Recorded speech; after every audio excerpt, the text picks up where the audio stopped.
मैं आप तमाम का अंजुमन तरक्की उर्दू इंशाअ मुबर्रा की जानिब से दिल की गहराइयों से खैर मक़दम करता हूँ।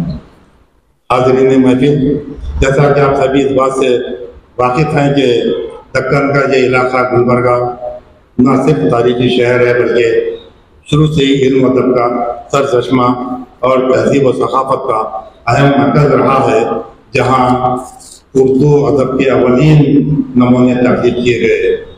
असर हाज़िर की नौजवान नस्ल को इस तहज़ीबी विरासत से जोड़े रखने के लिए अंजुमन तरक्की उर्दू इंशाअ गुलबर्गा अपने क़ियाम से ही यानी तकरीबन 6 दहों से उर्दू ज़ुबान व अदब की तरक्की व तरोीज के लिए मुसलसल कोशा है और अपने अग़राज़ व मक़ासिद की तकमील के लिए पूरी सरगर्मी के साथ अपना रोल अदा कर रही है। अंजुमन की जानिब से मुख्तलिफ मौज़ूआत पर सेमिनार, सिम्पोजियम्स, असातिज़ा के लिए वर्कशॉप्स के अलावा किताबों की रस्म इजरा, तौसील, लेक्चर्स और माहाना अदबी नशस्तों का भी एहतमाम किया जाता है। आज की ये अदबी नशिस्त भी इसी सिलसिले की एक कड़ी है जो नए फनकारों के साथ मुनाक़िद हो रही है।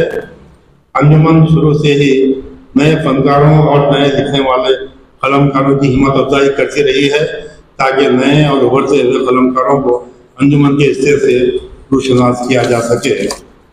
आज के इस अदबी इजलास में मारूफ शायर जनाब राशिद रियाज साहब अपना कलाम पेश करेंगे।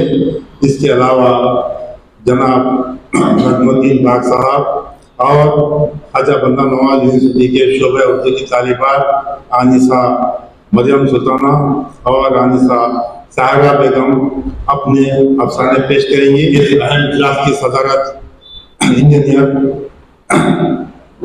मुमताज़ अजीब शायर नक़ाब और खाका निगार जनाब अकरम नखा साहब सदर नशीन अंजुमन तरक्की उर्दू हिंद शाह गुलबर्गा फरमा रहे हैं।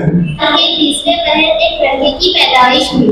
जब गांव की गलियों में कुत्ते के भौंकने और दूर दराज मंदिरों से सुनाई देने वाली घंटियों की मध्यम आवाज से माहौल में गूंज रही थी, रामू ने कपड़े में लिपटे हुए इस नन्हे वजूद को देखा तो सिर्फ इतना कहा, ये हमने वजूद से नहीं अपने वजूद से जाना जाएगा।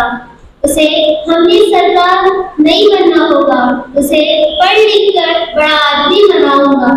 जिस इज्जत को हम तरसते हैं वो इज्जत उसी से हमने को मिलेगी। मगर रामू जानता था उसे महज भूख से नहीं नाम के थप्पे से भी लड़ना होगा।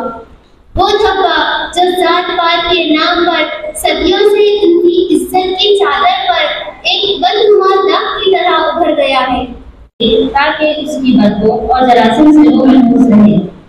वहीं पर इस कौड़ा करकट के करीब एक बूढ़ी औरत अपने साथ एक छोटा सा बक्सा लिए लोगों के झूठे सीधी थी। इसकी उम्र काफी हो चुकी थी, लेकिन इनमें यहाँ कोई कमाने वाला नहीं था। एक बेटा था जो अक्सर शराब के नशे में इधर उधर भटकता रहता था। इसकी बीवी और 2 छोटे छोटे बच्चे थे।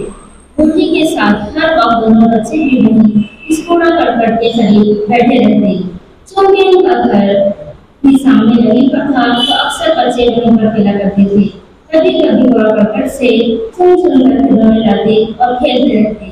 चुन्नू जो बहुत छोटा था, अक्सर वो खाने की चीजें भी इस कूड़ा करकट से उठा लाता, मगर बबलू जो थोड़ा बड़ा था, इसे इस तरह की जिंदगी गुजारना पसंद नहीं था। तो वो अक्सर इस पर गुस्सा करता कि चुन्नू ऐसी चीजें मत खाया करो, इसमें से सिर्फ खिलौने ही लिया करो। तो इस पर चुन्नू कहता, भैया हमें तो ये सब दिलाने वाला कोई नहीं है, मगर हमें कूड़ा करकट में मिल रहे हैं तो क्यों ना लें। के और कुछ दिन जाऊं और मुझे खियालत महसूस हो रही थी कि हम यूं ही एक दूसरे से शाकी रहते हैं।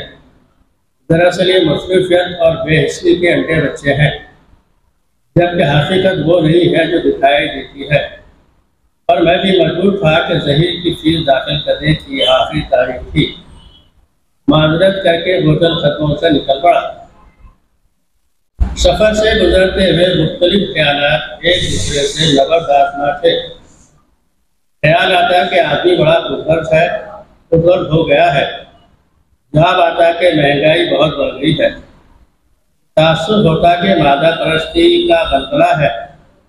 फौरी तरजीह होती कि आखिरत फरामोशी की कारस्तानी है। ऐश और इज्जत के अंधेरे फैल रहे हैं, खुदा परस्ती के चिराग रोशन किए जा सकते हैं। लम्हा बदल क्यों नहीं जाता है, रंगे जहां खूब तो ढल क्यों नहीं जाता। और उसने मतला है, क्या गम है जो सीने से निकल क्यों नहीं जाता। क्या गम है जो सीने से निकल क्यों नहीं जाता। अब दिल भी मसरत से बहल क्यों नहीं जाता। धड़कता रहता है दिल जिसका हर किसी के लिए, वही तो आदमी लायक है मन सभी के लिए। और कभी तो नाम पा गम के, कभी खुशी के लिए। कभी तो नाम पा गम के, कभी खुशी के लिए। बहाने ढूंढते हैं लोग मैं कशी के लिए। मुझे इन दोनों कहानियों में मुझे जो नुमाया चीज लगी, इन दोनों ने आज की मुरव्वजा जुबान को इस्तेमाल किया। आज जो हमारे दरमियान जो हम जुबान इस्तेमाल करते हैं, हम जिस तरह की आम सहल जुबान होती है, जिस तरह से आम जुबान हम आपस में आम जुबान में हम आपस में बात करते हैं, उस जुबान को उन्होंने ट्रीट किया है। और ये कहानियाँ बहुत रास्त तौर पर इसकी तरसील भी होती है, इसका इबलाग भी होता है। नजम बाग साहब क्योंकि हमारे साथ ही रहे हैं और से दराज से, जो हमारे गुलबर्गा में जो जदीद कहानी का लिखने का मिजाज था, जब तरक्की पसंदी का जवाल हो रहा था और जदीद कहानी उरूज पर जदीद कहानी लिखने का ट्रेंड या रुझान आ रहा था, उस वक्त जो हिंदुस्तान भर में जो लोग सामने आ रहे थे, पाकिस्तान में जो लोग सामने आ रहे थे, और उसके बाद जो नौजवान नस्ल उनके साथ उठ रही थी, उसमें मोहम्मद नजम बाग वगैरह, अकरम खान साहब वगैरह, हम सब लोग इसके साथ रहे। और नजम बाग की जुबान जो है ना, नजम बाग के यहाँ आपको ठहर कर अफसाना पढ़ना पड़ता है। आप अपने आप को पहले असिमिलेट करना पड़ता है, अपने आप को मुश्तमा करना पड़ता है कि मैं नजम बाग साहब की कहानी पढ़ रहा हूँ, नजम बाग की। और अपने आप को एक सुई पैदा करके जब शुरू करते हैं तो आपको कहानी पढ़ते हुए आपके हाथ में कलम भी होना जरूरी होता है, इसलिए कि बाज़ अल्फाज गैर मुस्तामिल गैर मुरवजा भी आते हैं, लेकिन वो कहानी का तकाजा होते हैं, तो आपको वो रेफर करना पड़ता है कि भाई इसका तनाजुर क्या है, इसका कॉन्टेक्स्ट क्या है, इसके माने क्या है। और तो जब वैसा पढ़ना शुरू करते हैं तो कहानी में एक तरह का हल्का सा टेस्ट आना शुरू होता है और कहानी आपको अपने करीब आना शुरू होती है। और जब कहानी को इस अंदाज से पढ़ते हैं तो कहानी आपके वजूद पर तारी होना शुरू होती है, आप उससे बहुत महसूस होना शुरू करते हैं। और जब ऐसी कहानियाँ पढ़ने का आप में मिजाज आता है तो आपका दिल ऐसी ही कहानियाँ पढ़ना चाहता है, और एक अरसा बीत जाता है तो ऐसी कहानियों से आप महसूस होते रहते हैं। देखिए कितनी प्यारी बात है। अक्सर हम कहते हैं कि भाई हालात ख़राब हैं, ना मसाइद हालात हैं, ना गुफ्तबे हालात हैं, ऐसे हालात हैं जिनको हम बयान नहीं कर सकते और हम दुआएं करते हैं। तो राशिद रियाज का इस्लाम भी यही कहता है कि दुआओं के साथ साथ आपका अमल भी ज़रूरी है। तो उन्होंने कहा कि भाई दुआ के साथ साथ मशक्क़त की भी ज़रूरत है।